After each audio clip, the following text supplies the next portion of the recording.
Everyone wants to know about Romanov DNA. The internet is obsessed. Documentaries, DNA tests, conspiracy theories, the fallen Russian royal family and their mysterious bloodline. But here's what they're not telling you. The Romanovs? They're a distraction, a red herring. Because before the Romanovs ever sat on the Russian throne, there was another dynasty. A dynasty that ruled Russia for 700 years.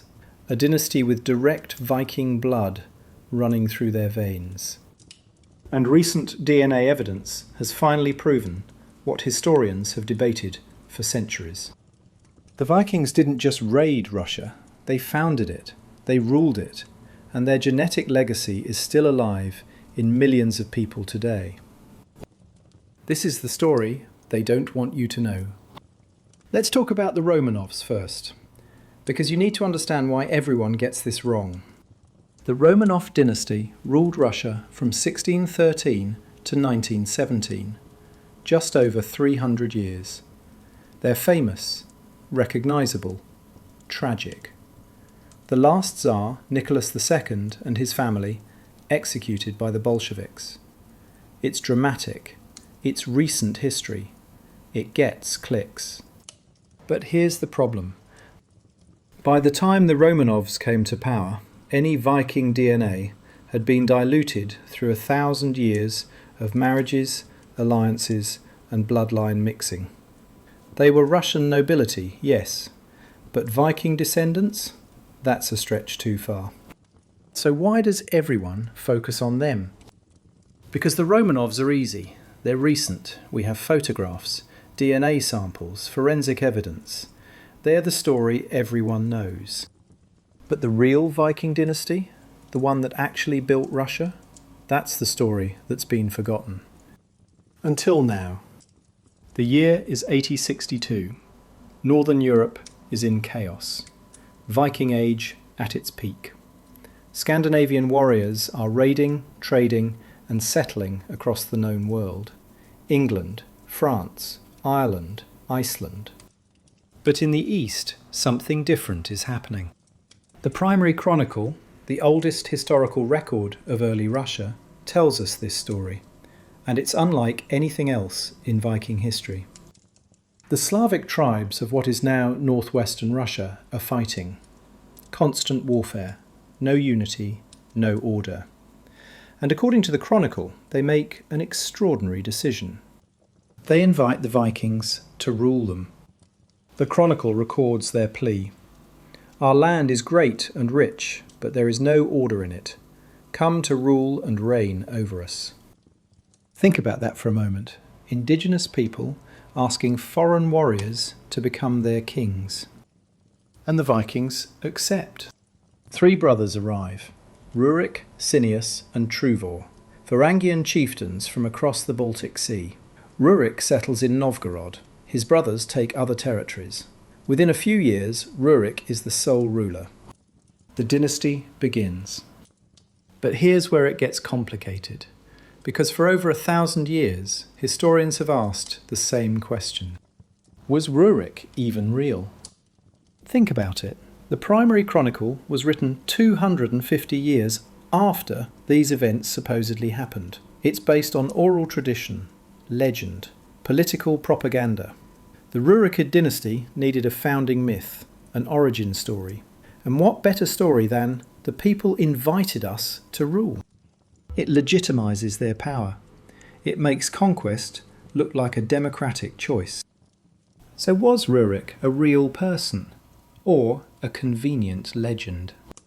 For centuries, we couldn't know for sure. But then came the DNA evidence, and everything changed. Whether Rurik himself was real or not, one thing is undeniable. The dynasty that claimed descent from him was very, very real. And they ruled Russia for 700 years. Let's talk about who they were. After Rurik came Oleg the Prophet, a warrior diplomat who moved the capital south to Kiev. He's the one who really established Kievan Rus as a major power, nailed his shield to the gates of Constantinople, made the Byzantine Empire pay tribute. Then Igor, Then his wife Olga, one of the most brutal and intelligent rulers in history. She's literally a saint in the Orthodox Church, despite the fact that she burned an entire city alive for killing her husband. But the dynasty's real power comes with Vladimir the Great. Ruled from 980 to 1015. This is the man who converted all of Russia to Christianity, changed the entire course of Eastern European history, married the sister of the Byzantine emperor, legitimised the Rus state in the eyes of Christian Europe. And Vladimir was a direct descendant of Rurik, Viking blood, Scandinavian ancestry.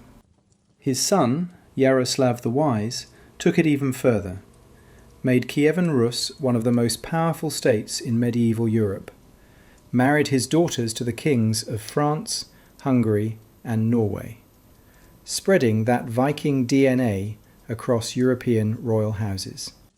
For centuries, the Rurikid dynasty expanded. They controlled the crucial trade routes between Scandinavia and Byzantium, the Volga route, the Dnieper route. Viking merchants and warriors flowing through Russian territory, settling, intermarrying, building cities. Novgorod, Smolensk, Kiev, all founded or expanded by Varangian Vikings. The dynasty produced grand princes, Tsars, warriors and saints.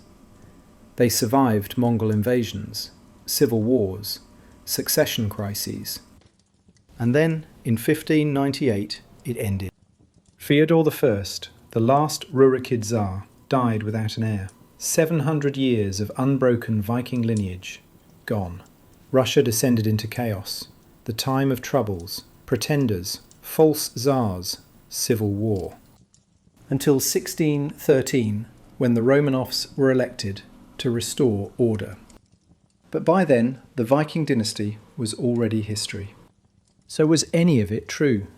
Were the Rurikids really Viking descendants? Or was it all just medieval propaganda? That's where modern science comes in. 2007, a team of geneticists publishes a groundbreaking study. They've analysed DNA samples from living descendants of the Rurikid dynasty. Families across Russia, Ukraine and Europe who claim Rurikid ancestry. Noble houses with documented genealogies going back centuries. And what they find is stunning. Haplogroup N1C1, a genetic marker found predominantly in Finno-Ugric and Scandinavian populations, specifically populations from around the Baltic Sea, Sweden, Finland. The exact region where the Varangians came from. This isn't Slavic DNA, this isn't native Russian genetic material. This is Scandinavian, Northern European, Viking. The study doesn't prove Rurik himself existed, but it proves something arguably more important. The dynasty that claimed descent from him really did have Scandinavian ancestry. They weren't lying, they weren't making it up. The Viking blood was real. But it gets even more interesting. Subsequent studies have looked at modern Russian, Ukrainian and Belarusian populations. DNA testing companies have analysed millions of samples, and what they're finding is evidence of significant Scandinavian genetic markers throughout Eastern Europe, especially in regions where the Varangians settled. Novgorod, Staraya Ladoga, the trade route cities. Now, to be clear, most modern Russians don't have significant Viking ancestry. The Slavic population was always much larger. Intermarriage diluted the genetic markers over time. But in certain populations, especially noble families and people from northwestern Russia, the Scandinavian connection is undeniable. Archaeological evidence supports this too.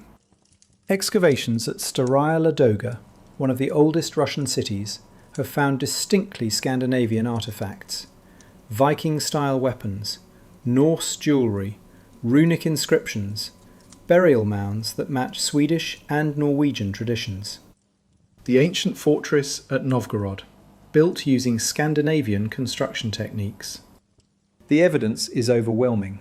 The Vikings weren't just visitors, they were settlers, rulers, dynasty founders. And one ruler in particular embodies this better than anyone. Ivan the Terrible. Ivan IV, Ivan the Terrible, ruled from 1530 to 1584. One of the most feared, most brutal, most psychologically complex rulers in Russian history. The man who killed his own son in a fit of rage, who created the Oprichniki, a secret police force that terrorized his own people, who expanded Russia into a true empire. Everyone knows Ivan was Russian. But how many people know he was the last Rurikid Tsar, direct descendant of Rurik himself? Ivan the Terrible had Viking blood. Think about that for a moment. This iconic Russian tyrant, this symbol of Russian imperial power, carried the genetic legacy of Scandinavian warriors in his veins. The dynasty didn't end with Ivan, technically. His son Fyodor ruled after him. But Fyodor was weak, possibly intellectually disabled, and died without children. With Fyodor's death in 1598, 700 years of Viking lineage ended. But the genetic legacy? That remained. So let's clear up some common misconceptions, because when people hear Vikings in Russia, they usually get it wrong. Myth number 1. The Vikings just raided Russia like they raided everywhere else. False. The Varangians in Russia were primarily traders and settlers. Yes, there was violence. Yes, there were conquests. But the relationship between Vikings and Slavs was fundamentally different from what happened in England or France. They built together, they intermarried, they created a hybrid culture. Myth number 2. The word Russia has Slavic origins.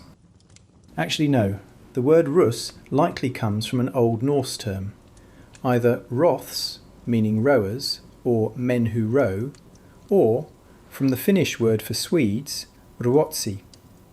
Russia is literally named after the Vikings. Myth number 3. Rurik was Slavic, and historians just made up the Viking connection. DNA evidence says otherwise. The Scandinavian genetic markers don't lie. Myth number 4. The Romanovs descended from Vikings. This is the big one, and it's false. By the time the Romanovs took power in 1613, over 1,000 years had passed since Rurik's supposed arrival. There were marriages into other European royal houses, intermarriage with Russian nobility. By the Romanov era, any Viking genetic markers would be so diluted as to be statistically insignificant. The Romanovs were Russian, period. But the Rurikids? They were Vikings who became Russian. There's a difference. So what does this mean for you? If you have Russian, Ukrainian or Belarusian ancestry, there's a chance you carry Viking DNA. It's not guaranteed, it's probably a small percentage, but it's possible.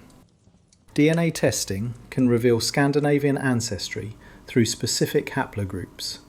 For everyone, autosomal DNA tests can show Scandinavian percentages. If you're from northwestern Russia, especially around Novgorod or the old trade route cities, your chances are higher. But even beyond genetics, the cultural legacy remains. Russian language has Norse loanwords. Old Russian personal names often have Scandinavian roots. The very concept of the Russian state was shaped by Varangian political structures. The Vikings didn't just visit Russia, they created it. So the next time someone talks about Romanov DNA, you'll know the truth. The Romanovs are interesting, sure, but they're not the Viking story. That story belongs to the Rurikids, 700 years of Scandinavian blood ruling the Russian lands, from legendary Rurik in 862 to Fyodor I in 1598. DNA evidence has confirmed what medieval chronicles claimed. The Vikings founded Russia. They ruled it. And their genetic legacy lives on in millions of people today. This is the story they don't teach in history class. This is the Viking Dynasty history forgot. Until now. If you've taken a DNA test and have Russian ancestry, drop your results in the comments below. Let's see how many of you carry Viking blood. And if this shocked you, wait until you see what we uncover next.